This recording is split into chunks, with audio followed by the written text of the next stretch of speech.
4. Freak of Nature, MLTS Part 4. Asker Skull. Chapter 2. Summary. In case you forgot, Donnie recorded everything. Audio, video, tracking, vitals, etc. He had access to every security system, not only in the lair, but also in New York City itself. He had many audio recordings that were traced from his brother's communication devices installed in their gloves. He could track their very location, whether pre-recorded or live, and his devices would alert Donnie if anyone went beyond a set perimeter, if a stranger had invaded their home, if a tracker were to be deactivated or destroyed, if motion was detected where he had motion sensors installed. There was no secret that would escape Donatello. Does it make sense to you now? Notes. Oh buddy boy, this chapter is a fun one. Also, to keep it in sync with Part 3, Chapter 2 starts and ends the same time as Chapter 2 and Part 3. Vice versa for all the chapters. However, this Part 4 Chapter 2 is like super long, and the next few are short. 50 tongues sticking out. Disclaimers are in the ends notes as always. May contain spoilers. Smiley face, see the end of the chapter for more notes. Chapter text. Sheldon, come in, Donnie called through his wrist tech. The shredder had destroyed their home. Everything caved in and collapsed into a pile of nothing. The family left in a hurry to escape the disaster. And after their big final fight with the shredder, where the team showed off their new mystic abilities, everyone was exhausted. They returned back to Todd's place, discussing where everyone was going to sleep, and Donnie just remembered something that sent a chill down his spine. Come in, Sheldon. Sheldon, are you there? Donnie raised his voice. Sheldon, can you hear me? Donnie, Raph started in a low voice. We have to go back. We have to go back now, Donnie shouted. Donnie, Raph placed a grounding hand on the soft shell's shoulder. Oh, quit your shit. We need to find Sheldon, Donnie snapped as he swatted Raph's hand away. Donnie's fury pierced through his twin's gaze. You! Donnie marched over to Leo and pushed him in anger. You left him to die. What did you want me to do? I was trying to protect Graham, Leo hissed as he shoved Donnie back. Oh, that sure worked out well, huh? You got both of them killed. This is all your fault, Donnie screeched. Enough, Mikey yelled as he pushed his way in between the disaster twins. It wasn't anyone's fault for anything. We were all trying to survive and protect each other. Mikey dropped his hands to his side as they balled into fists. We didn't have a choice, but it doesn't matter now. It's over. Mikey's eyes began to dwell up with tears as his arms trembled. Raph walked over to them, arms reaching out to hug all three of his little brothers. The turtles quickly latched onto the oldest, hugging tightly and letting out shaky tears. We'll figure it out. We always do, Raph muttered, though his expression was grave and dark. A single tear rolled down his cheek. Donnie started to wail out loud. His Sheldon, his son, was dead. Donnie woke up with remorse. What a shit dream. Within a few moments, the light system of the lair turned on. Donnie took his phone out of his pocket to check the time. It had just turned 6 o'clock in the morning. Donnie put his goggles back on, syncing the Bluetooth to his phone as he scrolled through his social feed, not even bothering to read the notifications as he already knew what they were about. After a while, Mikey woke up, slowly peering out of his shell. He carefully slipped out of Raph's grip, leaning against Donnie's shoulder. Morning, D, Mikey whispered. Morning, Donnie signed back, careful not to move his phone as he did. The B-team leaned against each other for a bit longer until Raph woke up with a small jolt. His sudden movement made Donnie and Mikey jolt as well. Raph smiled weakly and chuckled. Sorry, nightmares, huh, Raph muttered. What was it about? Mikey asked in a whisper. Raph paused for a moment. Then he shook his head. Nothing important, just crong stuff. Donnie's stomach rumbled, Mikey suppressing a snicker. It was time for breakfast. Donnie slowly got up and stretched, the others following as well. He looked over at Leo, who was still sleeping soundly. Leo's brothers all silently agreed to let him sleep in, quietly cleaning up the pillow nest off the floor and sneaking out of his room. Raph went to put the pillows and blankets away while Mikey insisted he could make breakfast for them by himself. Donnie returned to Sheldon. Around the corner, down the steps, tire marks, slime tracks, a crushed cardboard box, and metal scraps, practically unrecognizable. Donnie sighed, getting on his knees. He grabbed the edge of his hoodie to make a large pocket space as he carefully picked up every piece. Each nut, bolt, metal scrap, wire, copper, and what have you. Holding his son in this makeshift baby Bjorn of his hoodie, Donnie got up and carried Sheldon to his lab. Once inside, Donnie gently deposited the pieces on his workbench. This is going to be a pain in the ass, Donnie thought exasperatedly. The last time he had done this, after the fight with the shredder, at least the pieces weren't so, well, shredded, ironically. Donnie couldn't find the blueprints, but he was able to rely on his memory to bring back Sheldon's head at the bare minimum. But now this was different. Donnie would have to start entirely from scratch. The soft shell let out a huff sigh through his snout.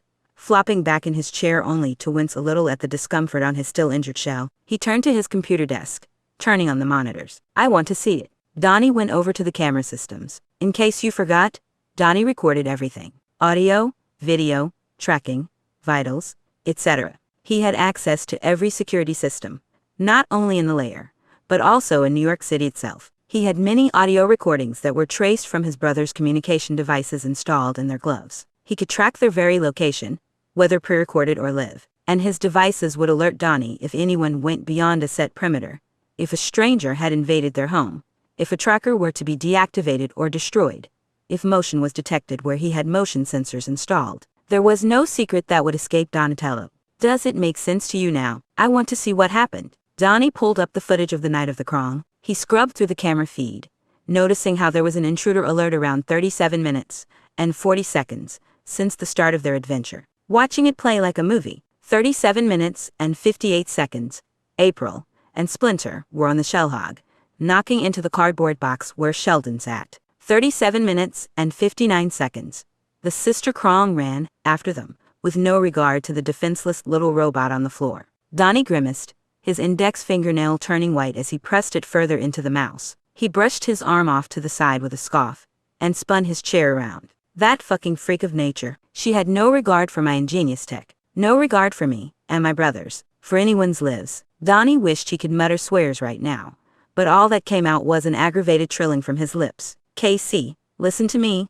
Leo's voice started from behind him. When I get to the other side, you close that door. Donnie startled as he spun back around. He heard this before. What? Sensei, no, Casey had replied. KC, it's the only way. He's too strong. He's not gonna stay on the other side unless I keep him there. Donnie just watched, still and wide-eyed. He listened to this call, of what he thought would be last time he ever heard his allegorical twin again. Then there it was. KC, close the portal now, Leo shouted. What? Krong Prime exclaimed from behind. After a moment of silence, there was the sound of more struggling. No, let go of me, KC. Please, Leo begged in between beatings. He had to beg Casey to close the portal. Then the explosion was heard. Donnie found the same tears as before welling up in his eyes. The world was so quiet then. But now, Donnie could still hear Leo. On the other side, when the call disconnected. You've been portal chopped, Leo said with a snarky tone. Of course, Donnie laughed solemnly. Of course this fucking idiot would still make a joke at the worst possible time. There was the sound of Leo cries of pain as he tumbled through debris. The explosion still echoed and swelled. The Crom started. His voice seemed to reverb strongly as if he and Leo were in a cathedral. You ruined everything, and now, haha, my wrath will be reserved for you alone. Donnie's spine shivered at the voice, but he listened closely, not to the Crom, but to Leo. Leo remained quiet, even as Donnie heard the relentless and repetitive beating. You think you've won, you wretched little pest. Then there was another loud blow, followed by even more of his twins' agonized grunts. The audio seemed to turn statusy, worn down. Donnie turned up the volume just a few notches. Then he heard Leo weakly gasp for air. By the sound of it, Donnie doubted that Leo was even breathing at that moment. Then Leo swallowed dryly. Donnie could practically hear the forced smile. Wipe that grin off your face, Krong Prime shouted so loud in the quiet air that it almost gave Donnie a heart attack just by the noise. Another explosion was heard, right after a definitive snap of a bone. Well, now I know what happened to his leg, Donnie grimaced. The audio clip went into complete static after that.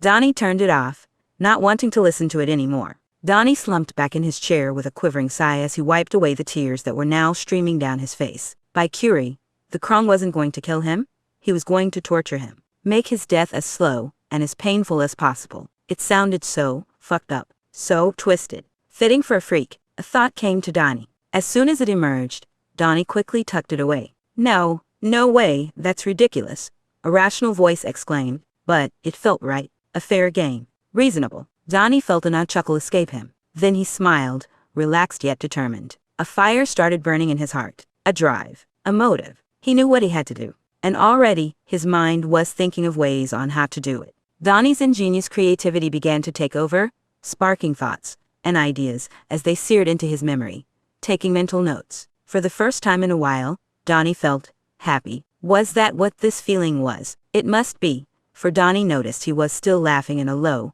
and quiet voice as he excitedly bounced up and turned around to head out the lab. But then he noticed Sheldon, discarded and empty. A sense of heartbreak swelled in Donnie's plastron. He quickly sat down at the workbench, picking up a tiny piece and shifting it around the pile like it was a puzzle. Family comes first, Donnie heard his mind Raph said. So Donnie kicked his rolling chair across the lab over to his toolbox, picking it up before he kicked the chair back to the bench. Hooking up a welding torch and flipping his goggles down, Donnie went to work on repairing Sheldon. Family came first. Mikey stopped by a bit later to give Donnie his breakfast, sape pilistolinas, one of the various recipes that Weso made for the family. It smelled amazing. Donnie always secretly loved the skeleton yokai's cooking. Thanks, Donnie signed as Mikey placed the food on the workbench. No prob D, Mikey smiled. Say, have you seen Leo? Donnie looked off to the side, brows furrowed for a moment before shaking his head. Is he awake yet? He signed. I don't think so, Mikey sighed. He stared off to the entrance of the lab, towards the direction of Leo's room. Donnie frowned sympathetically. Then he placed a hand on Mikey's shoulder to grab his attention. Let him be. He needs it, Donnie signed with a soft smile. Mikey hummed in agreement, nodding. As he walked out of the lab, the soft shell rolled up the sleeve of his hoodie to look at his wrist tech. He tapped through the Lair camera systems to take a look at Leo in his subway car room. Sure enough, he seemed to still be asleep. It was almost 9 o'clock in the morning, but then Donnie saw Leo roll onto his side and check his phone.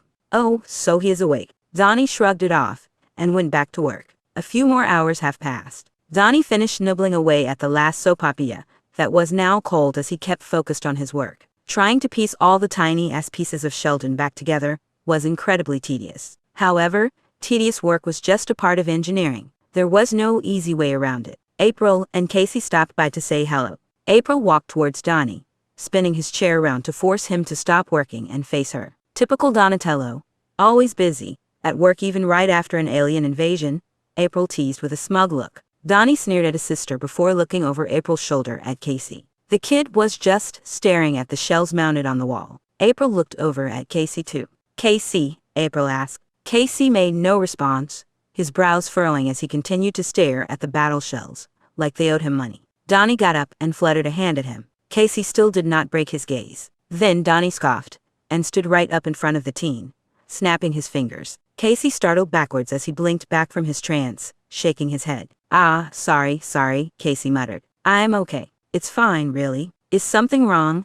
April asked, placing a hand on his shoulder. Period. No, Casey quickly shook his head. No, it's nothing. There's just a lot on my mind right now. He turned back to the shells. Space-time parallels, and all. Donnie nodded in acknowledgement. He didn't know what Casey was thinking about or what he was feeling as he stared at the battle shells. But surely it was something important. Anyways, Michelangelo told us to come get you and say it's time for lunch. Casey smiled forcefully. Donnie knew that fake-ass smile anywhere. It was Leo's. Speaking of, have you seen Leonardo anywhere? No, but he should be in his room, Donnie signed in reply. Casey nodded as the three of them left the lab to go eat lunch. They joined up with Raph and Mikey in the kitchen, who were already munching their way through some more mac and cheese. Donnie tried his best not to grimace at the slimy texture as he walked by to heat up some chapel in the microwave. Raph smiled at the group as they walked in but then softly frowned as he moved his head around to look over everyone's shoulders. Still no Leo, huh? Raph muttered. Everyone glanced at each other in acknowledgement.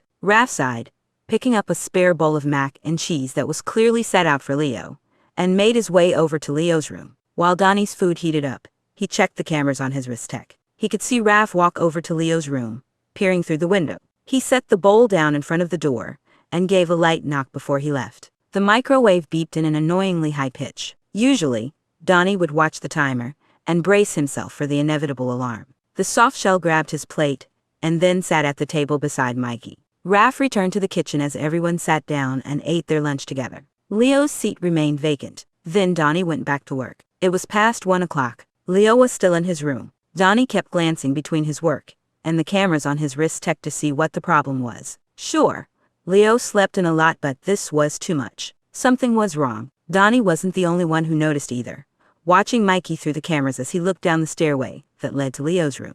Raph met up with Mikey after putting away Leo's lunch that he did not eat. Do you think he's okay? Mikey asked Raph. I dunno, King. We're all still processing yesterday. Raph replied, placing a hand on Mikey's shoulder. If Donnie were to guess, it looked like Mikey was crying as he wiped his arm in front of his eyes. Raph knelt down beside him. Hey, where's my cheerful little brother? Raph smiled. I can't seem to find him under all these tears. Mikey immediately hugged Raph tightly. Raph slowly hugged the youngest back in a warm embrace, with a soft chuckle. The sunset duo stayed like that for a long moment. It's going to be all right, big man. Leo is strong. We gotta be strong for him too, okay? Raph soothed as he rubbed the back of Mikey's shell. How about we go play some Mario Kart? That'll make you feel better. Mikey stepped back from the hug, nodding and wiping his tears. Raph frowned for a moment before his face flicked into a mischievous smirk. Raph reached forward and began tickling at Mikey's sides. The sharp sound of Mikey squealing and giggling echoed through the lair.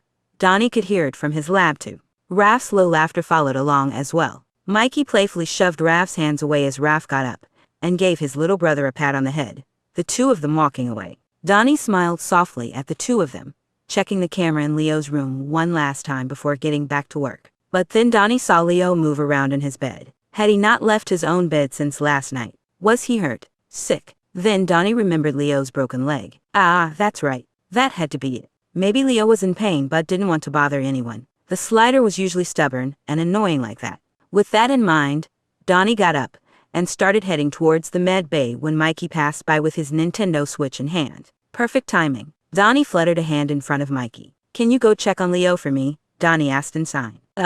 Yeah, sure. Is there something wrong? Mikey asked, tilting his head to the side. Maybe. He might be in pain. Might be something else? Donnie replied as he walked into the med bay. As Donnie entered the med bay subway car, a painful flashback entered his mind. The sight, the sound, even the smell of the room was too much too soon. It felt like Leo was still in here, gasping for air as the heart monitor slowed. Donnie quickly shook his head to get rid of the nasty memory as he swiftly walked over to grab the painkillers for Leo's leg. Soon after, Mikey quickly brisk walked into the room. Leo says his head hurts, Mikey called out. His head? But that doesn't make sense. His concussion should be healed. I checked, Donnie thought in suspicion. Whatever the case, the painkillers would help with the headache too.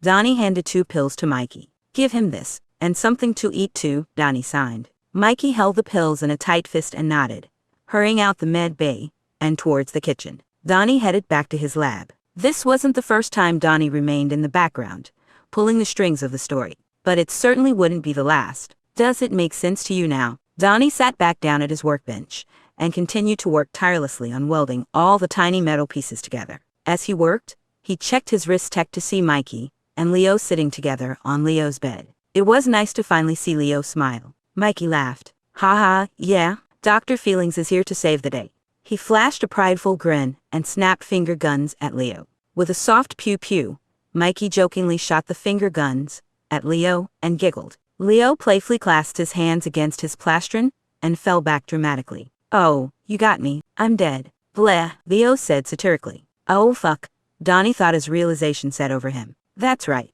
Leo doesn't know. He doesn't know that he actually. Please don't say that, Icky snapped. Donnie grimaced at Mikey's reaction as he quickly turned off his wrist tech. Everyone still needed to tell Leo about what happened, and it was better to let him know sooner rather than later. After some thought, Donnie's wrist tech sent him to alerts. A mystic alert from Leo, and then a perimeter alert from Leo and Mikey. Looked like Leo teleported them somewhere. Donnie tapped through his tech to see, yep, they were at Todd's place. In the meantime, Donnie would have to talk to Raph for advice. Emotions weren't really Donnie's thing. Donnie walked down to the TV room, where Raph was sitting crisscrossed in front of the projection screen, playing Mario Kart. Obviously, he was playing as Princess Peach. The soft shell sat down on the floor next to the snapper, fluttering a hand. Raph quickly paused his game and smiled at his little brother. Hey Raph, can we talk? Donnie signed. Of course D. What's up? Raph asked. It's about Leo.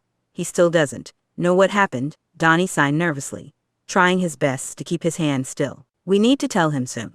But I don't know how. Raph placed a hand on Donnie's shoulder. We'll all tell him together, okay? You won't be alone with this, you got us, Raph soothed. Donnie nodded, taking a breath. Sure, yeah, we got this. Raph smiled, patting the soft shell's shoulder. He had a calm yet determined expression on his face. Let's tell him tonight. The 2 younger brothers then made their way back home. When they made it back to the lair, Donnie hurried up to them. Welcome back, he signed, then pointed at Leo. Hey, he stopped, scrunching his face. What is that smell? Donnie then covered his snout with his hands. What is it? Dontron, Leo asked, confused. Dog smell? Donnie signed quickly before covering his nose again, and took a step back. Oh, yeah, haha, Mikey chuckled wryly. We went to Todd's today. Donnie nodded in understanding. Bath? Now, he pointed in the direction towards the bathroom, then walked away, shuddering at the stench. How come these guys never notice how horrible that smell is? It's disgusting, Donnie grimaced. He'd have to talk to Leo later. Leo was taking a long time. Raph, Donnie, and Mikey were playing some karaoke together in the TV room, waiting for Leo to join them so that they could then tell him what happened. But Leo never showed up. The others agreed that it still wasn't the right time to tell Leo, but the urgency to hurry was growing stronger. They shouldn't have left things to the last minute. It was midnight. Everyone had gone to sleep, except for Donnie. It was time. It was time to get the sweet revenge that Donnie had been waiting for. But he couldn't do it here in the lair. No way. It would be ridiculous to leave such devices in his lab. What if someone caught him? No, Donnie had to initiate his plan somewhere else, and he knew the perfect spot. Donnie snuck out of the lair, but didn't go topside. Instead, he navigated his way through the sewer tunnels. This new area of the sewers was still difficult to get used to. Donnie even hit a dead end at one point, but the closer he got to his destination, the more familiar the tunnels became. Then there it was, the turtles' old sewer home, covered in debris and rubble. A few pathways were carved out and held up by Donnie's tech structures when the family had returned to salvage any belongings they could. It didn't feel like home anymore, just abandoned and forgotten. The only place where the brothers felt safe was within these walls. The more dangerous their adventures had gotten, the safer their home felt. But now it was just a disaster zone. Donnie sighed solemnly at the sight of the place as he walked over to his old lab. The place was a mess. If Donnie really wanted to go through with this plan, he'd have to spend hours cleaning up. Well, let's not waste any time then. Donnie rolled up the sleeves of his hoodie and went to work. About 3 hours later, the place was starting to look a bit better. Donnie cleared off a space perfect for. Donnie winced from even thinking about it. But Donnie was glad to see the place all cleaned up. He wished he had done it sooner, for Donnie discovered 4 robots he had been working on. They were all replicas of him and his brothers, should anything ever have happened to them. And after the fight with the Krong, well, luckily he wasn't going to get any new robot brothers anytime soon. Donnie also found blueprints in an old file cabinet. They were Sheldon's blueprints. Donnie thought he had lost them, but no, they were right here. Though completely shredded into pieces, if Donnie was able to assemble the scraps back together, his Sheldon could be back to working order in no time. Donnie tucked away the papers into his hoodie pocket, taking out a flash drive. He hooked it up to his old computer and booted it up. Everything seemed to still be working properly. Now it was time for his plan. Donnie opened the flash drive to find an elaborate layout of maps and news articles. Apparently, after the invasion, the sister Krong survived and was taken into a high-security government facility. As if the government was any help during the disaster. Regardless of their security measures, it was nothing that Donnie could handle. He had stolen military-grade tech before. If he managed to find uranium, he could take over the entire world with nuclear bombs. Donnie was unstoppable. And so Donnie turned off his computer, taking the flash drive with him, setting off towards the government facility where the sister Krong was kept. For you see, Donnie's plan was to make the Krong pay, and nothing was going to get in his way. Nothing. When the sister Krong woke up, she realized that she was not in her cell. This was somewhere new, laminated in neon purple lights, though everything was dark. It wasn't the steel iron white fluorescent cell that she's been stuck in. But honestly, anything was better than the prison dimension. She was still in her large impenetrable glass jar she was captured in. There was no point in trying to escape it. She tried. Though, what was this place? Was it a test? The dominant species of this planet seemed awfully curious about the Krong's abilities, so she wouldn't be surprised if this was a test. There were footsteps, though they didn't click-clock like the leather shoes of those mere humans who call themselves scientists. They were soft and bare against the rubble. It was way too dark to see anything, but it didn't take long for this entity to enter the dimly lit room. Then the Krong's remaining eye widened. It was one of those disgusting turtles, the purple one that infiltrated their ship, that dispatched those escape pods, and stole her first kills since her time in solitude. His eyes were low and cold. The sister Krong can recognize the hatred behind them anywhere. His hands were moving in an intricate form, perhaps one of the many languages on this planet. Why would a planet need several different languages? Were they too incompetent to just use one? Think of the hassle. No wonder the Krong were much more superior. The mutant let out a frustrated groan and moved his hands again. The Krong still had no idea what kind of message he was trying to convey.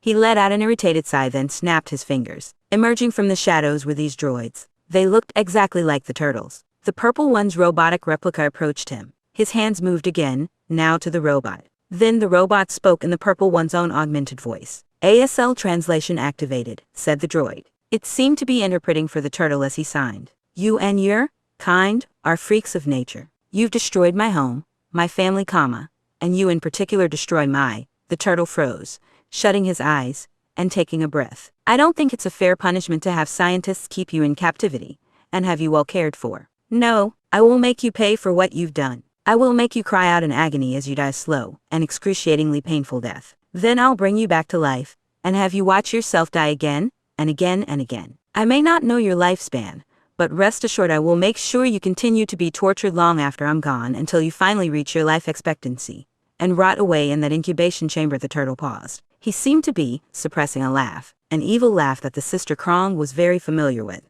You may not fear me yet, but you sure will when I get through to you. The Krong bursted out a mocking laugh. This guy was ridiculous. You think you can scare me? Thousands of life forms before you have tried the same tactic before, but of course, my people remain victorious. As my brother would say, strength always prevails. Then the purple one cackled out loud, maniacally. He stumbled backwards, bracing himself against the shoulder of the large red robot. The turtle continued to howl in laughter for what felt like a couple minutes. Then his laughter droned, a stream of tears and cries seemed to follow before he quickly wiped them away. His expression turned neutral again as he approached the glass, getting down on a knee to be at her singular eye level. And yet, you lost, the turtle verbally spoke in a low and gravelly voice. He quickly got up, snapping his fingers at his robotic henchmen. He signed to them, the droids giving a collective nod in response. Then he left the lab. The Krong was unamused. All she had to do was wait this out, for she knew exactly how this story was going to go. But I'll spare you the details. The following morning, Donnie dragged himself out of bed. He hardly got any sleep from last night's endeavor. Though he was an insomniac, the encounter with the Krong seemed to have taken a toll on him. Donnie would have to take it easy today. The last instructions he gave the robots was to keep an eye on the Krong. Donnie set up cameras in his secret lab that he could view from his tech while he was away. He had initiated some routine light torturing with 12,000 volts of electric shocks. Sure, that was enough to kill a human. But this was the Krong he was dealing with. He checked in on the lab through his wrist tech.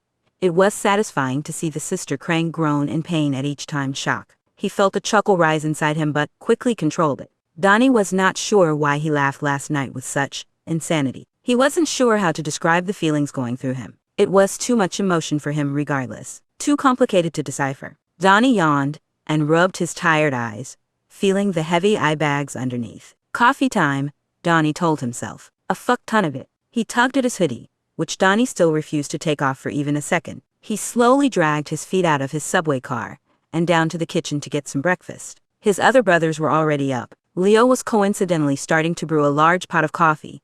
Mikey was making scrambled eggs, and Raph looked as tired as Donnie for some odd reason. The three of them gave Donnie a quick smile as he entered the kitchen. Morning, D, Mikey beamed. Period. Morning, Mike, Donnie muttered without giving it a second thought. Then everyone paused. Donnie noticed it too. It was nice to talk again. Still uncomfortable, but nice. Mikey suddenly rushed over to Donnie and gave him a tight hug. Donnie didn't understand what Mikey was making such a big deal about. Sure, this was the longest time that Donnie had gone nonverbal, but still, he didn't want his brothers to make such a big deal out of it, for it only made him more uncomfortable. Still, Donnie smiled faintly and hugged Mikey back. Later in the day, Leo and Donnie were sitting in their beanbags in the TV room together playing a new video game they got called Detroit Become Human. Donnie got dibs to play it first, and man was this just the best game Donnie had ever played. It wasn't even just the androids.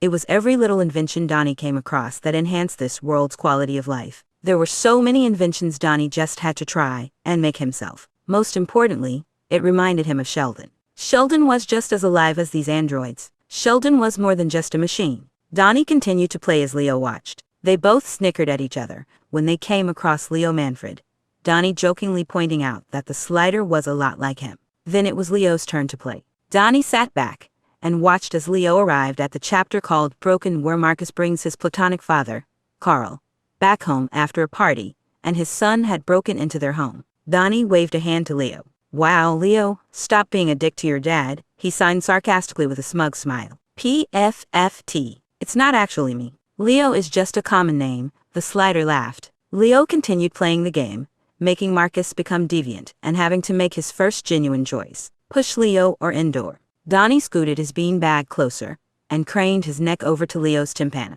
Push him, Donnie whispered mischievously. No, stop backseat gaming, Leo shouted as he leaned away. Push, push, push, push, Donnie chanted. Donnie playfully pushed Leo, causing his twin to accidentally hit a button, and ended up selecting the push Leo option. The disaster twins watched the projection screen as Marcus pushed Leo Manfred, knocking him out and bleeding from the nose and neck. Donnie felt a chill go down his spine while Leo just bursted out laughing. You killed me. You got my name twin killed, Leo taunted between bouts of laughter. Then he turned back to the screen. Oh shit, Marcus died. Oops. The scene ended, showing the flowchart. As Leo looked over it, Donnie was too busy trying not to panic. That felt too real. Donnie quickly shrugged it off, pulling out his phone to find a distraction to escape to. Instead, he was met with even more notifications from his social channel. Donnie scowled as he read through the comments. A-hole, LMFAO, why your voice sounds so weird. Gets no bitches, IKR. Gets no bitches, IKR. Gets no bitches, IKR. Gets no bitches, IKR. Gets no bitches, IKR. What a artar. Swinner's XX.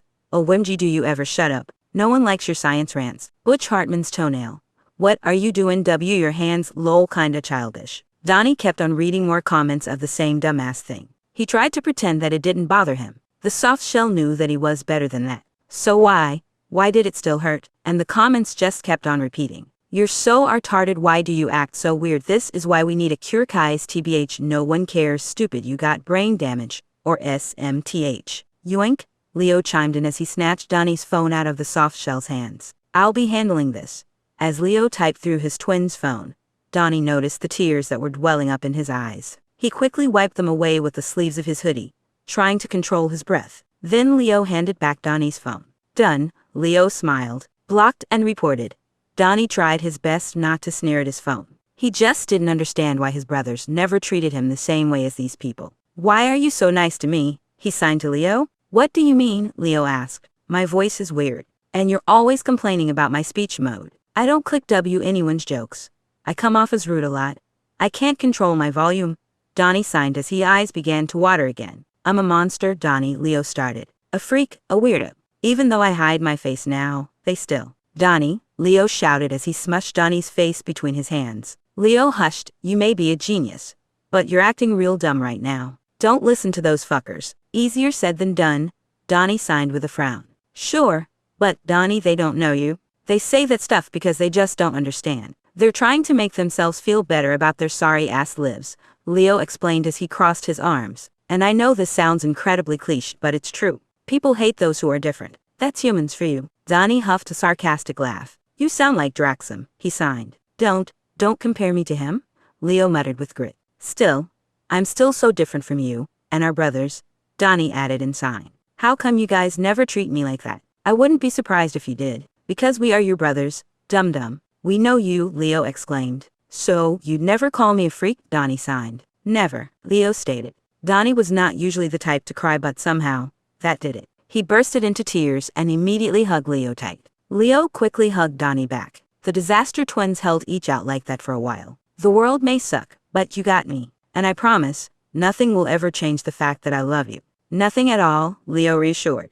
Boys or girls, said Chloe Price. A week had passed.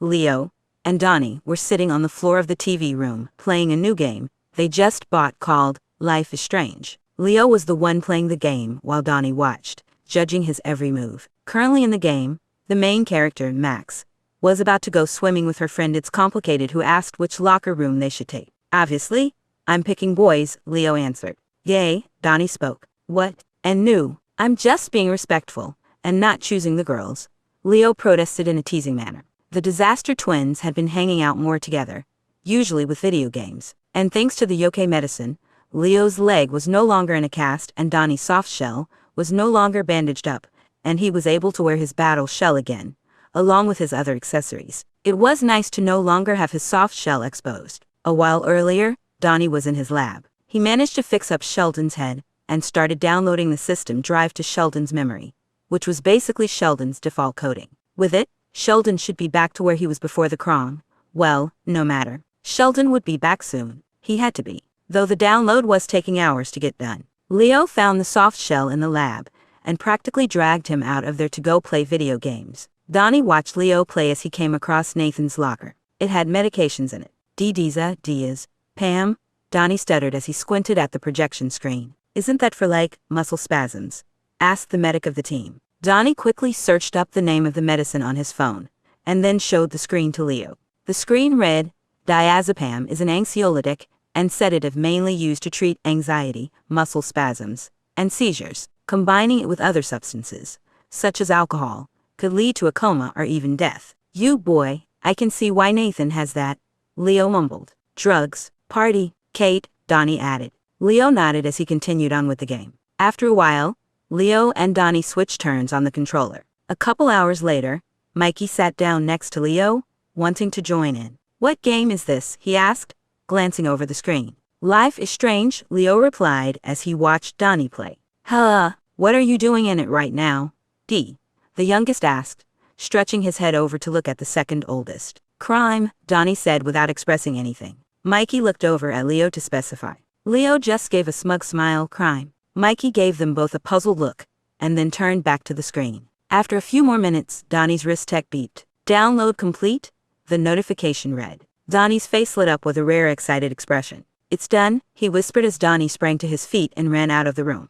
He didn't bother to listen to his younger brothers as Donnie was blinded by his own excitement, letting out a giddy little laugh as he sprinted and hopped over to the lab. He turned on his heel, barely missing the entrance as he scrambled inside. This has to work now. Sheldon's back, Donnie thought enthusiastically. The scientist promptly sat down in his chair at the workbench, carefully picking up Sheldon's head. His deactivated expression seemed oddly peaceful as the robot was hooked up to a bunch of wires. Donnie turned to the computer monitor. Computer, run diagnosis, Donnie signed deliberately. He designed all of his tech to be able to read his signs. Then he turned back to the robot, pressing his forehead against Sheldon's. This has to work. Please? He could hear whirring coming from the droid. Donnie took a breath. Sheldon, hello, hear me, Donnie called out.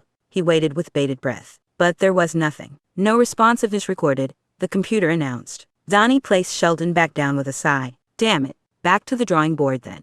Donnie reached into his filing cabinet, taking out a Ziploc bag full of the shredded blueprints he found in the old lab. Looked like he had to start piecing it back together in order to find anything. Not that Donnie minded, he liked puzzles. He moved Sheldon's head off to the side and dumped the paper viscera on the desk, grabbing some scotch tape as well. He turned on the desk lamp as he started to sort out the edge pieces of the blueprint first. That always made puzzles easier to solve. A bit later, Donnie's wrist tech gave a mystic alert. It was from Mikey. Donnie was slightly surprised that Mikey would be using his mystic powers when his arms were all covered in glowing scars. Then the soft shell heard small footsteps rapidly approaching the lab.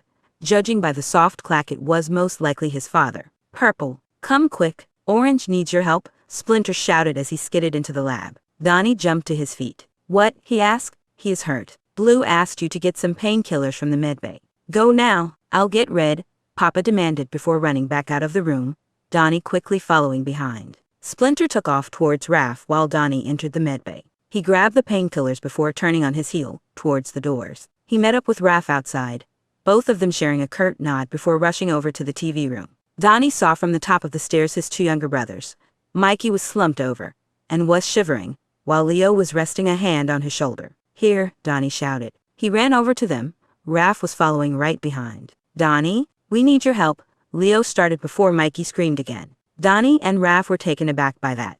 Leo redirected their focus. You got the painkillers. Yes, Donnie nodded. He handed Leo a bottle of codeine pills. Leo opened it and shook out one pill before closing the bottle again. He held up Mikey's head, feeding him the pill. Can Mikey not move? Splinter ran down with an ice pack in hand. Here you go, Splinter stated as he gave the ice to Leo. Thanks, Pops. Don't worry, Mikey.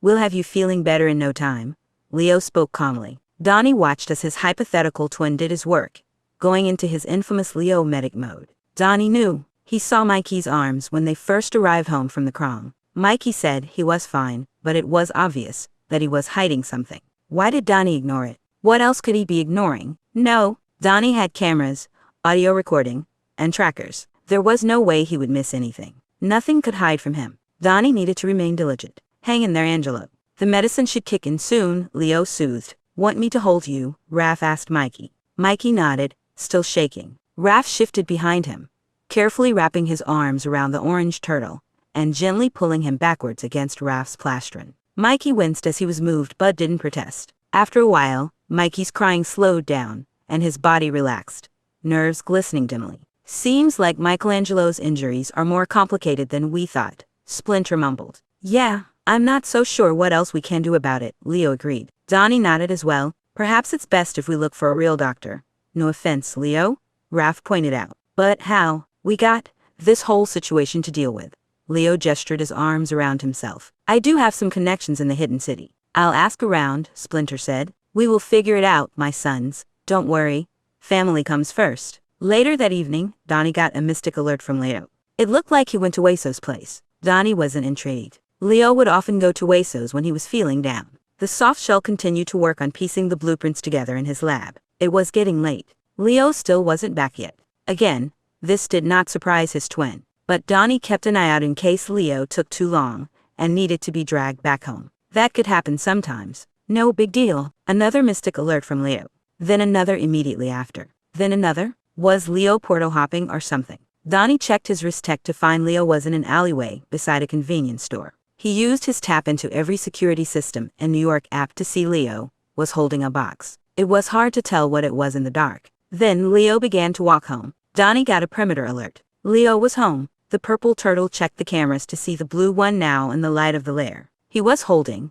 Was that beer? Donnie felt an unnerving chill go down his spine. Why would Leo have beer? What the hell was he doing? Donnie observed as Leo portaled to his room and tucked the case under his bed before collapsing on the mattress immediately after. This was wrong. Something was seriously wrong. Donnie noted the new change in his brother's behavior and then went back to work, unsure of what to do. How would he approach his brother about this without getting caught spying on him? Donnie decided to keep this to himself. For now, interesting decor choices, Donnie thought as he sat in the office of Dr. Azaker with his brothers. It was the next day. Splinter managed to get an appointment with a yokai doctor who could help Mikey. That was oddly convenient. And so, the whole family went out to the hidden city to be there for the youngest. Mikey, once a brave soul, was uncharacteristically nervous. He even brought one of his squishmallows with him, a yellow axolotl. The receptionist at the doctor's office checked them in and allowed them to wait in the office for the doctor. Donnie sat beside Mikey on the lime green couch with Splinter sitting at Mikey's other side.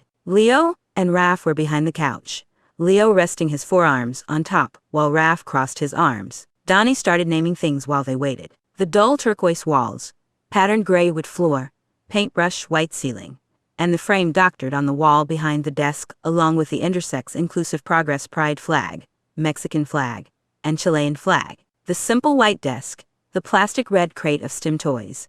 Donnie helped himself to a Tangle twister he was currently fidgeting with in his hands, and a golden office nameplate at the front of the desk with the engraving, Dr. Azaker skull, he's a. Soon, Donnie heard footsteps approaching. Step, clack, step. Something metallic followed the steps. What kind of yokai had footsteps like that? Step, clack, step. Soon, the footsteps stopped at the door for a moment. There was a light tapping knock before the door opened to reveal the yokai. A purple skeleton with glowing yellow eye sockets, nose hole, and mouth, and with vibrant, curly, cyan hair, wearing a black robe much similar to a Grim Reaper except the skeleton's midriff was exposed with a long black skirt tied around his waist with rope, who was supporting ear weight with a colorful walking cane with black fuzzy dice tied on the handle. The doctor looked mildly surprised to see so many people in the room. Looks like we're having a whole party here.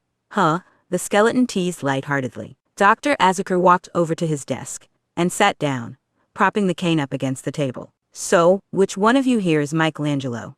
The doctor asked, waving a pointed finger around the group. Mikey sheepishly raised his hand and smiled. You can just call me Mikey. Got it. Nice to meet you, Mikey. I'm Dr. Azaker, as you know. The yokai then turned to Splinter. I assume you are the guardian, correct? Splinter nodded while Raph seemed to suppress a laugh. Splinter was their dad, sure, but Raph was the one holding the weight. I am his father, Hamato Yoshi, Splinter stated. These other boys are my sons.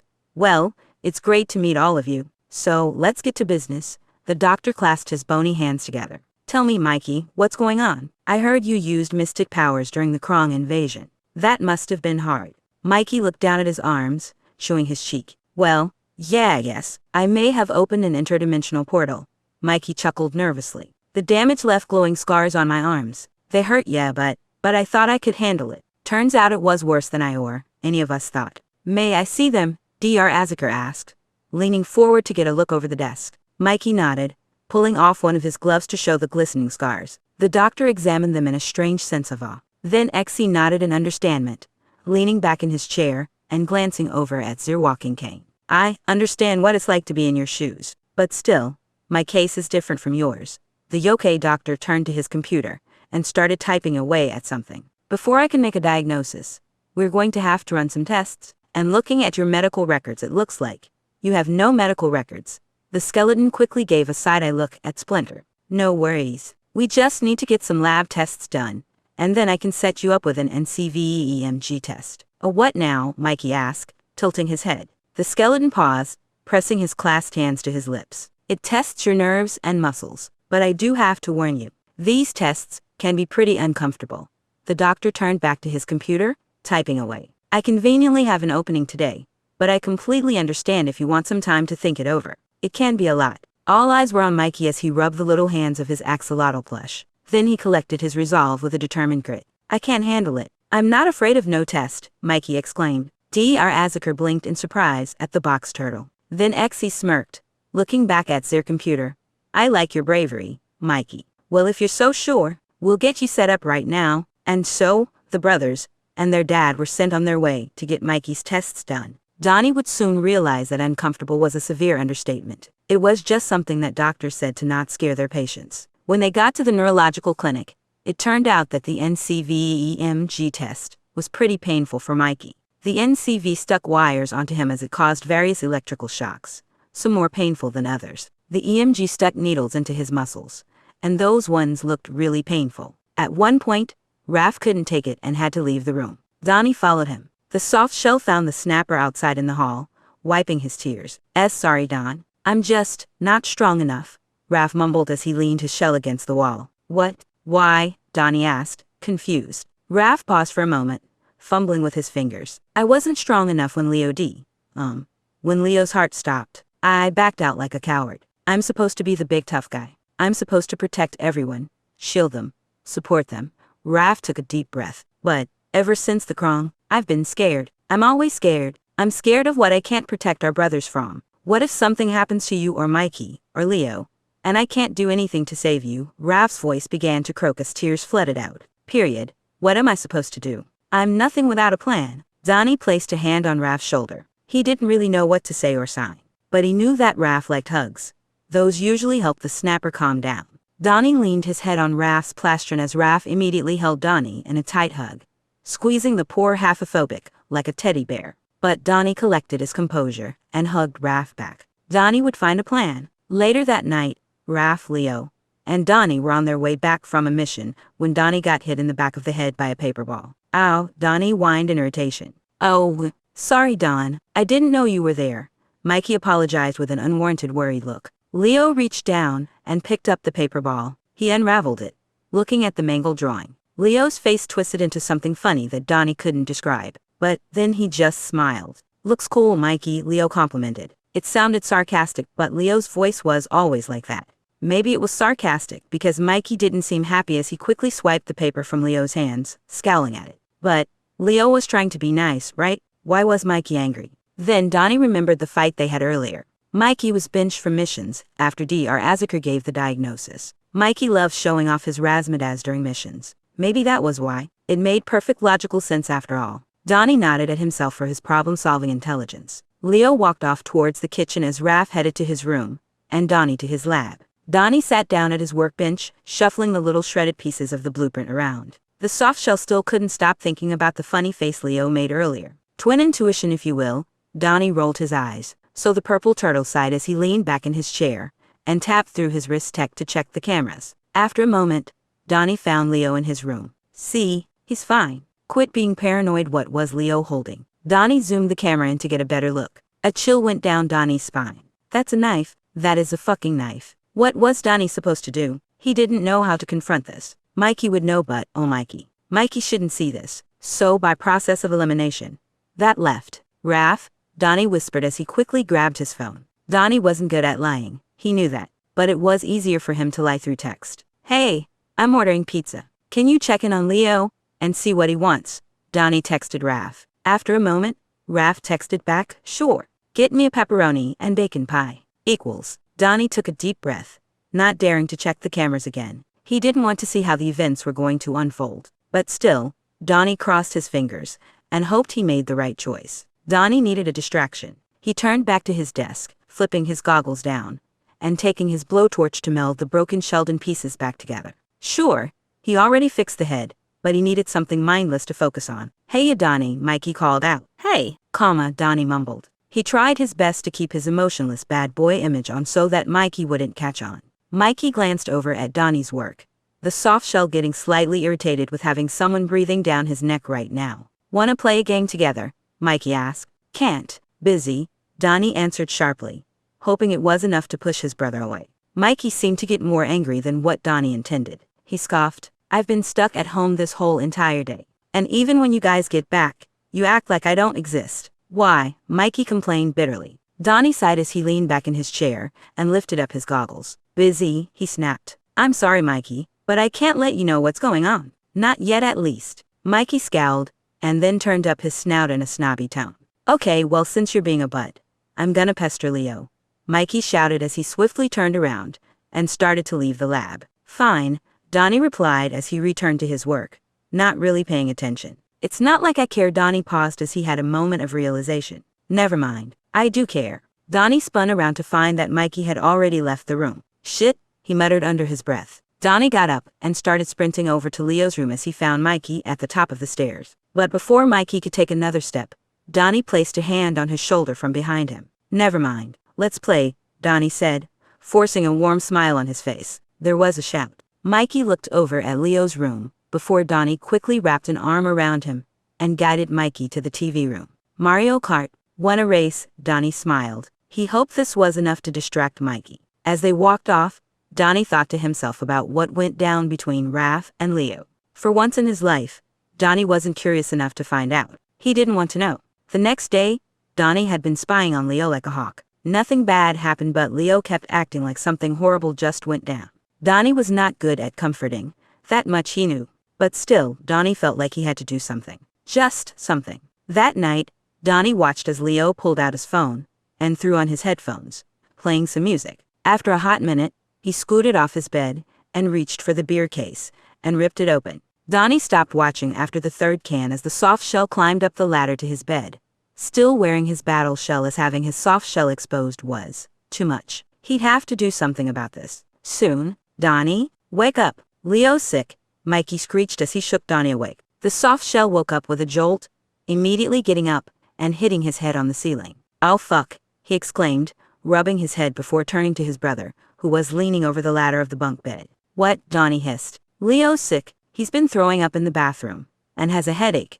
Mikey spoke quickly in a frantic voice, words rolling off his tongue. Donnie understood like half of that, still waking up. Period. What? He asked again. Mikey groaned in frustration. He grabbed Donnie's arm, leading him down the ladder. Just follow me, he exasperated. Donnie yawned and rubbed his eyes as Mikey literally dragged him to the bathroom. It was only then, when they arrived at the scene, did Donnie finally register what was going on. Leo was slumped on the floor, facing the toilet. The slider turned around to see his brothers. Hey, Leo muttered with a quivered smile. The sight of his brother made Donnie ill. Keep it down, Vomitello, a thought told himself. The soft shell carefully approached, then knelt down beside Leo. He looked terrible. Donnie checked for a fever, but Leo didn't feel warm. What happened? He signed. Head, Leo replied. Donnie squinted his eyes at him. He's lying, I know it. I saw him drinking last night. How much did he have? Leo grimaced at Donnie's expression. I'm not kidding. My head just hurts, Leo stammered. Donnie just sighed in defeat. It was not like he could let on that he knew anything. So Donnie wrapped Leo's arm around his shoulder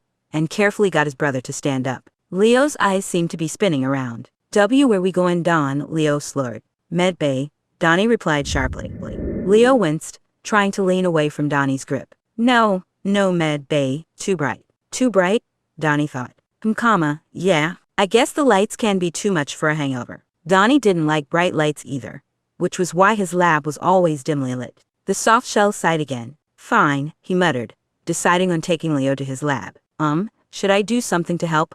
Mikey chimed in as Donnie and Leo started to walk past him. Food, please, Donnie pointed out, but not unkindly. Leo would need to eat something, and also Donnie was getting hungry too. And coffee, Donnie added. Gotta get my caffeine fix, of course. Mikey nodded and headed to the kitchen while the disaster twins made their way to Donnie's lab. Donnie sat his brother down at his computer desk, Leo resting his forehead against the table. The soft shell scooted a bin next to the slider just in case. This is so gross. Donnie cautiously patted Leo on the head, unsure of what to do. He stepped out of the lab and headed to the med bay to grab some ibuprofen. On his way back, he met up with Mikey as they entered the lab together. Hey Leo, feeling any better?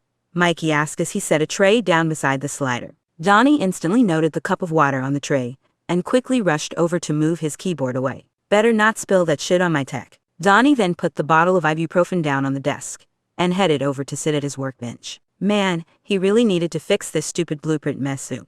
Mikey passed Donnie a cup of coffee. Here you go, D, but make sure you actually eat some breakfast too. Mikey smiled. Thanks, Donnie smiled back. Donnie took a big sip and then was immediately thrown off by the taste. It was more dull. This motherfucker watered it down. The hell? Donnie grimaced at Mikey's side-eye glance, acting oblivious, even though Donnie could see right through him. Donnie rolled his eyes, setting the mug down as he continued his work on piecing the blueprints back together. From behind, he could hear the bottle rattle as Leo took his medicine and drank some water. Mikey left the room after draping a blanket over Leo. The disaster twins sat there in the lab quietly while Donnie worked, and Leo attempted to eat. At one point, he threw up again, and Donnie shuddered as he increased the noise reduction in his goggles. Sometime later, Leo spoke up. Period, could you play some music? My phone's dead, Leo muttered.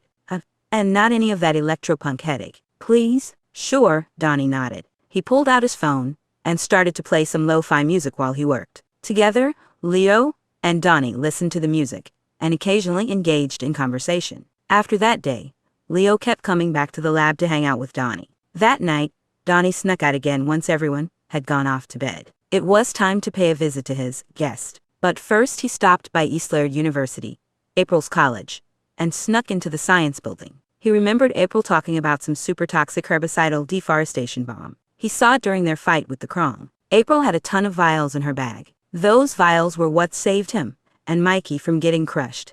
That took out the sister Krong's eye. That held back the Krongified train, Trong. Even Casey pointed out that future Donnie turned those vials into plasma guns, which gave Donnie a delightful idea. It wasn't hard to break into the college lab. Given his hacking skills, Donnie got in with ease with no need for a card pass, and he disabled their cameras. The soft shell stuffed as many vials as he could into his battle shell pouch before making a run for it to his secret lab. Donnie had been keeping tabs on the Krong from afar. The robots were in the middle of sending her another electrical shock when Donnie walked in. The Krong made no sound as she was electrocuted, but Donnie would fix that soon. The scientists put down the vials in a test tube rack. The tubes gave off such a bright light blue glow when they were all grouped together, like shiny reflective ice. Donnie could just smell the toxin from inside the vials. Probably lingering around it too long would have consequences. So Donnie put on his gas mask he dispensed from his battle shell. He recalled how the last time he used it was all the way back in the botanical garden when his brothers all dared each other to smell the stinkiest plant in the world. Such simpler times. Donnie started pouring a few vials in an Erlenmeyer flask. As he did, neon light blue fumes evaporated into the air and stuck onto his gas mask like stain paint. Good call with the mask then. The Krong gave a low laugh from behind him. What are you going to do with that? Kill me, Sister Krong taunted. Nope, Donnie answered wryly. I'll make you scream in agony first before you can come anywhere close to death. Bringing the flask under the sink, Donnie watered down the herbicide, just enough that it would burn the Krong's flesh slower. More painful. Donnie had even instructed the robots ahead of time to build a sprinkler system in the Krong's glass cell, without any way of breaking through it. The soft shell hooked up the flask to the system, before crouching down in front of the Krong, signaling his AI replica over to interpret. You know, if you just say you're sorry, this could be less painful. Donnie smirked as the robot spoke. The Krong cackled. You really think I'm going to step down to your level? Donnie shrugged and signed. Have it your way then. Donnie stood up and nodded at the blue robot to pull the lever that turned on the sprinkler system. The Krong shrilled in agony, but Donnie didn't bother to increase the noise reduction in his goggles. He wanted to hear it all. A shiver went down his carapace. It felt unnerving and prickly, and Donnie didn't know why, but he laughed. and kept laughing, and kept laughing. It was like someone was tickling him. Donnie letting out a howl as a panic response to it. He couldn't get himself to stop. The purple turtle had to struggle to keep his gas mask on as it slipped behind his uneasy smile. The room filled with painful screams and maniacal laughter. After a minute, the sprinklers turned off. The Krong stopped screaming as Donnie's laughs began to drone down. As the laughter droned, Donnie felt it. An odd sense of peace, but rather it was like he unlocked something inside of him. His voice. Donnie hummed as if to test the waters. It felt easy and comfortable. The Krong's cough caught his attention. "Don't you see what's happening here? I can see it in your eyes," the sister Krong spouted out in a bit of a panic, though her face was clearly trying to hide it. "Does it look like I give a fuck?" Donnie snapped back with ease. His expression lit up. "Oh hell yeah, I'm back, baby. Not that I care about you or anyone on this planet for that matter. But I should warn you, zip it." Donnie hurried over to the lever again. "I'm done with your lies." As Donnie pulled down the lever, the alien screamed again, and Donnie laughed again. But this time, he was able to get a hold of himself, his eyes glued onto the Krong as she writhed in pain. Donnie didn't know what was happening to him, but whatever it was, it made him feel powerful. A sort of power he hadn't felt in a long time. Perhaps this was some sick, twisted version of therapy for him. Donnie was going to take full advantage of it. Soon after their session, Donnie instructed the bots to start setting up on a plasma gun as Casey had once described. It was going to be a long time before it was ready. Donnie would have to stop by the secret lab to check in on its progress. Luckily, he was able to work on Sheldon in the meantime, allowing him to kill 2 birds in 1 stone. The morning was creeping in as the light system of the lair turned on. Donnie sat in his actual lab, rubbing his aching and tired head as he continued to burn away the early hours working on the blueprint. It was finally starting to look tangible. Not long after the lights were on, Leo walked into the lab holding a fresh pot of coffee and 2 mugs, 1 blue and 1 purple, obviously. Leo smirked. "Knew I'd find you here. Always the workaholic. Tell that to your BAC level, you alcoholic." Donnie sneered but then flashed his hypothetical twin a curt smile. Leo walked over, placing the purple mug down on the workbench. "Donnie could really use the pick-me-up right about now. Coffee, black and bitter as your soul," Leo teased. "Thanks," Donnie answered as he grabbed the pot itself and began chugging down a few big gulps of the caffeine. That was actually, never mind. Donnie set the coffee pot down and turned back to his work. Leo poured himself a cup before making his way over to the computer chair. He nodded his head over at the turtle robot's head. "How's Sheldon coming along?" Leo asked. Donnie let out a sigh before leaning back in his chair. "Well, I'm back to where I left off a week ago. However, I wouldn't necessarily call it progress. I managed to find his blueprints, but they're all shredded, so I've been trying to piece it back together. Only now is it starting to become eligible, as you can see over here in this corner." Donnie pointed at a part of the blueprint, while turning over his shoulder at the slider. "Period.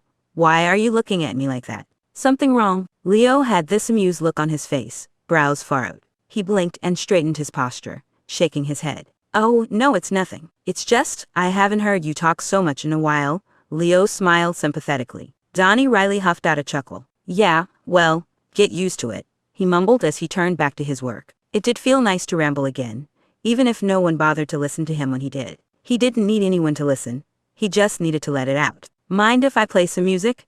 Leo asked as he pulled out his phone. Donnie shrugged. "Be my guest." Leo hit play on his phone, blasting the music loud enough. The music that was playing was an upbeat punk rock rhythm.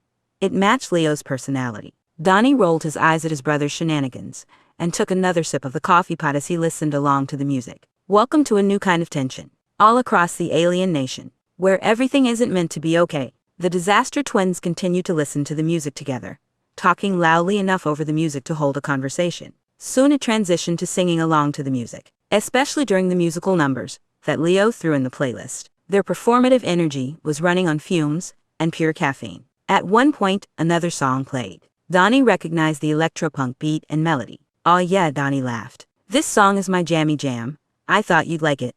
Leo smiled. Donnie leaned back in his chair, rocking in it as he nodded his head to the beat and moved his hands to mimic playing the drums, even though the song used a beat kit instead of drums. Then Donnie started to sing along. "The day they found me, I hadn't yet been played. Inside my workshop behind the old arcade. Electric desires had unraveled all my wires. Now I'm in the box for safekeeping." Donnie started to get really into it. Perhaps it was delirium from lack of sleep. Perhaps it was Leo's energy rubbing off on him. Or perhaps it was the strange sense of enthusiasm he discovered last night. He got up from his chair, bouncing on his heels as he paced around. You can't win me, I can't be beat. I won't hurt you unless you cheat. You can't see me behind the screen. I'm half human and half machine. Donnie cheered as he plopped back down in his seat, spinning it around. Leo laughed as he applauded Donnie's singing. Donnie stopped spinning to look back at him and bow, his head still dizzying, and trying to focus forward. Once the soft shell got a better look at the slider, he noticed how Leo seemed to be a bit more antsy, unable to sit still, rubbing his hands on his legs. Maybe it was the fact they were both running on caffeine, Donnie pondered as his brother grabbed his mug and took another sip. Donnie tried to ignore it. All right, back to work. I'd like to get this done as soon as possible, he said as he turned back to Sheldon on the workbench. Maybe I could help, Leo asked. Abso-fucking-lutely not, Donnie snarked. The last thing I need is a dumb like you messing it up. Oh, come on. It can't be that hard. Well, Donnie trailed off, looking at the unfinished blueprint pieces. Ironically, Leo wasn't wrong. Having some extra help would make this easier, even if Leo didn't know tech. All right, I guess, Donnie shrugged. He turned and pointed at a toolbox on the other side of the lab. Can you grab that cable cutter for me? No problemo, hermano, Leo spoke coolly as he waltzed over to the other side of the room. Donnie turned back to Sheldon, opening up a hatch with a screwdriver and taking a look at the wiring. He held his hand out, waiting for Leo to place the tool in his palms, but Leo didn't. Donnie waited for another second before glancing over his shoulder to see if Leo even knew what a cable cutter was. But Leo was just standing there, facing away from Donnie as he held the cutter in his hands, staring at it. Leo, Donnie called. Leo didn't move. Maybe he couldn't hear the soft shell over the music. Leo, Donnie raised his voice. Leo still made no response. Donnie scoffed, not unkindly, as he got up and then tapped Leo's shoulder. Hey, dum-dum, I'm trying to talk to you, Donnie nudged. Leo jolted at the motion, gasping as his eyes darted about in front of him. Donnie understood this reaction as coming back from dissociating. His marker brows furrowed. Whoa, hey, are you with me? Donnie asked in a softer tone. Leo sputtered, blinking a bit before relaxing his posture and turning towards his brother. Why, yeah, I'm here. Just tired. Leo laughed weakly as he quickly clasped the cutter into Donnie's palm. He started heading for the entrance of the lab. I'm going to go to the kitchen and get some water. Want anything? No, cool, Leo answered quickly. Be right back. He headed out the door before Donnie could say anything else. Well, that was odd, Donnie thought as he went over and turned off the music. Something was wrong and Donnie was nagging to figure out what. He'd seen it already, though of course Leo didn't know. The scars, the alcohol, who knows what else could be plaguing his twin. Donnie didn't waste any time pulling up his wrist tech and checking the cameras. The soft shell shoulders tensed as Leo walked down to his room. But then Donnie relaxed as Leo went into the training room across from the subway car instead. Raph was in the training room, currently in the middle of sending a sandbag flying across the room. He looked at Leo. Oh, hey Leo, Raph grinned between heavy breaths. Hey Raph, Leo sputtered, rubbing his arms. Raph straightened his posture as his brows creased. Is everything okay? Why, yeah. Well, no, Leo's breathing picked up. It's the urges. I can't, it won't, I'm scared and I. Whoa, Raph soothed as he stepped closer to his little brother. It's going to be all right. I'm here, Leo, Raph's got you. Raph gingerly pulled Leo into a hug, and Leo immediately clinged onto the snapper. Raph was a bit stunned but then held Leo tighter. Wow, he managed to shake off Leo's haphophobia, Donnie acknowledged in mild surprise. That's good. I don't think Leo could survive long without a hug. The A-team hugged each other for a while. Donnie was still watching to see how it was going to end. Afterwards, Leo pulled back from the hug and wiped his tears. Feeling better? Raph asked. Yeah, I think it's gone now, Leo muttered. Hey, if it's getting worse, you really have to tell them. I know, Leo spoke sharply. I know. I'm working on it. I just need time. Leo took a few deep breaths before starting to head out of the room. I should get going. Dee's probably wondering where I am. Raph let him leave but then his mouth pressed into a firm line. He called out, Hey Leo, Leo turned to face him. Don't wait too long, Leo smiled. I won't, promise. Then Leo left the room and headed toward the kitchen, where he originally told Donnie where he was going. Donnie watched as Leo went to the fridge to get the water pitcher but then his head turned to look over at the knife block. Leo looked around him for a moment before he slowly made his way over to the block and took out one of the knives. Donnie waited with bated breath, scared to watch but couldn't look away, as he observed Leo making a cut. Donnie dropped his arm to his side and started rushing out of the lab, making a beeline for the kitchen. He didn't know what he was going to do. He didn't have time to think. He just had to fix this. I need to fix this. He turned the corner, calling out, Leo, Leo. But as soon as the soft shell entered the room, Leo was leaning against the counter with a glass of water in his hand. Leo smiled at Donnie, which sent a shiver down his spine. It was so natural. Oh, hey, Dontron. What's up? Leo beamed. Donnie at him for a moment, noticing that Leo was hiding his cut arm behind his back. Donnie stuttered, well, I have. He cleared his throat. I was thinking that I could use a break from working. I mean, we've been up all morning. How about we go to the TV room and finish that game we are playing together? Life is strange. Leo nodded. Good idea. Go on up ahead and get the game set up. I'll be right there. Donnie was hesitant to leave, but he did so anyway to avoid any further suspicion. But he didn't wander far from the kitchen, worrying that Leo was going to relapse again. Luckily, Leo walked out of the kitchen a moment later, still smiling so naturally. It was like Leo had it down to an art form. The disaster twins headed to the TV room together to continue their game. Donnie didn't leave Leo's side for a second that day. Probably best that Leo doesn't return to the lab today. 2 weeks had passed, making it 3 weeks total since the day of the crime. The disaster twins were hanging out in Donnie's lab. Donnie was slouched over at his desk, trying to piece together the debris of Sheldon as he got progressively more frustrated. The music that Leo was playing on his phone was becoming a bit too loud and distracting. Over the past couple of weeks, while the twins hung out in the lab, Donnie had been keeping a close eye on Leo.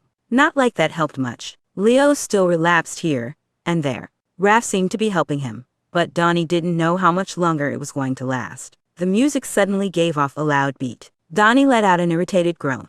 Nardo, can you turn it down a bit? I can't focus, Donnie shouted. Nah, bro, this is the jam. You can't disrupt the jam, Leo teased as he nodded his head to the music. Suddenly, the song got muted as Leo's phone was receiving a call. It was from April. You were saying? Donnie droned, raising a marker eyebrow. Leo scoffed, answering the call, and pausing the music. He let the call go to speaker so that Donnie could hear. Leon speaking, Leo chirped. Hey, Sensei, it's Casey. Commander O'Neill let me borrow her. Casey paused. Then his voice shouted distantly in the background. What's this called again? It's a phone.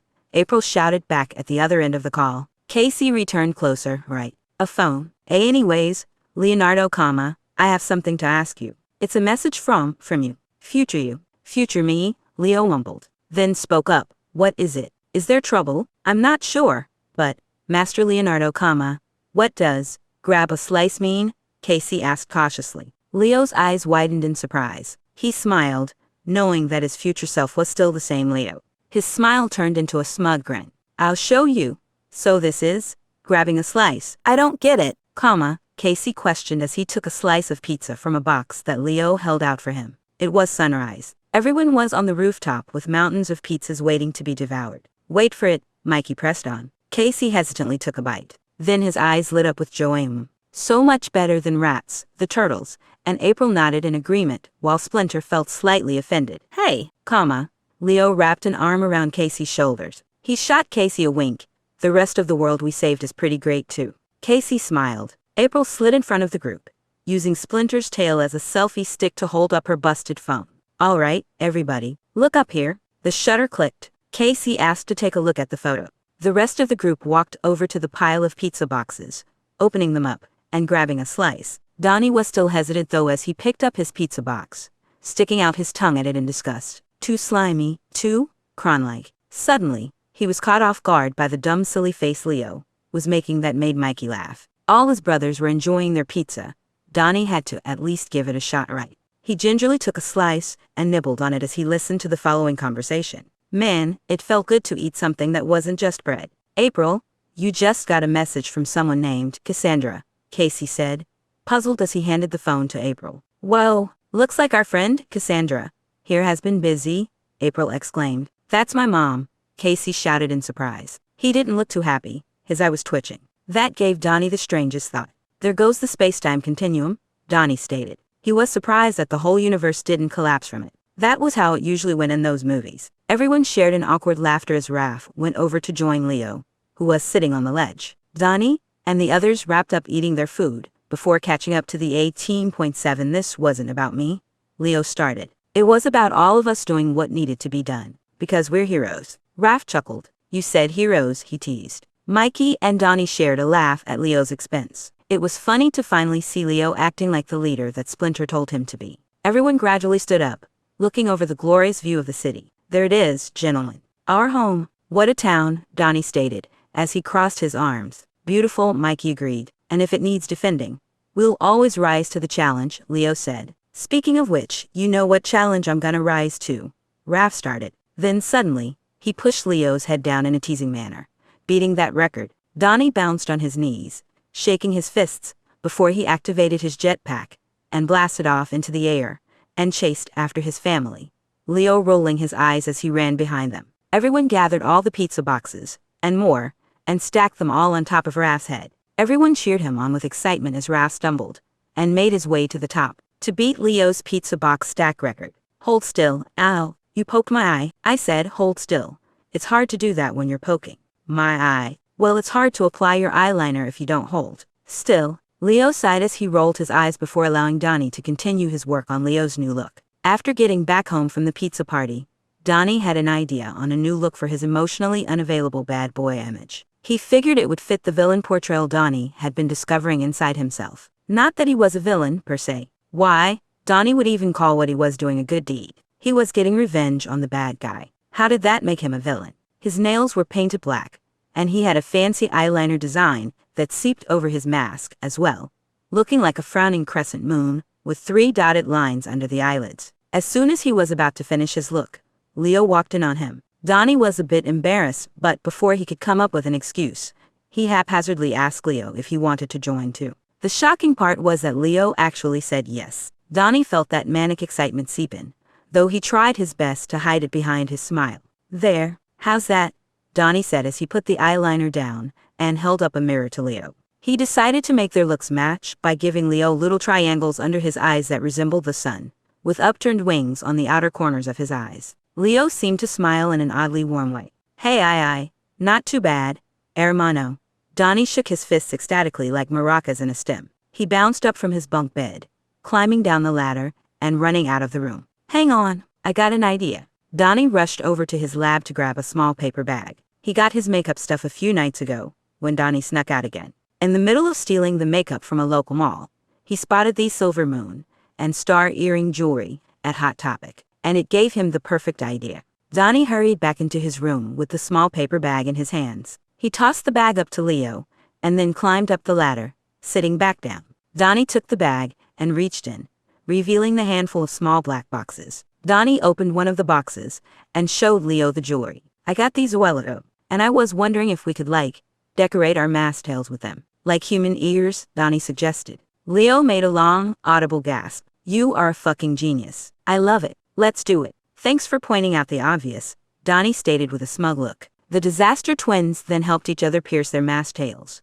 decorating them with silver studs, rings, and hanging moon and stars. Leo liked the way that the stars swayed with his tails. Donnie liked the way the moon bounced with his. Donnie squealed with pure joy and clapped his hands. We gotta show everyone, he shouted as he jumped down the bunk bed now, too impatient for the ladder. Right behind ya, Dontron, Leo called out as he climbed down the ladder and hurried after his brother. The new era of the sun and moon have been born. The moon confidently waltzed into the TV room, and the sun followed behind. Everyone else was already down there, having fun with a Lujitsu movie playing in the background. Then several heads stopped to turn at the strange new looks the Disaster Twins were sharing. Behold, everyone, the new Donatello von Ryan, and his brother, Leonardo, Donnie gave a gracious bow from the top of the stairs. Everyone paused for a moment, staring, then bursted out into laughter. You guys look like that Schecter Peace kid who blew up that middle school, Mikey shouted. Yeah, you guys look more ridiculous than your granny costumes,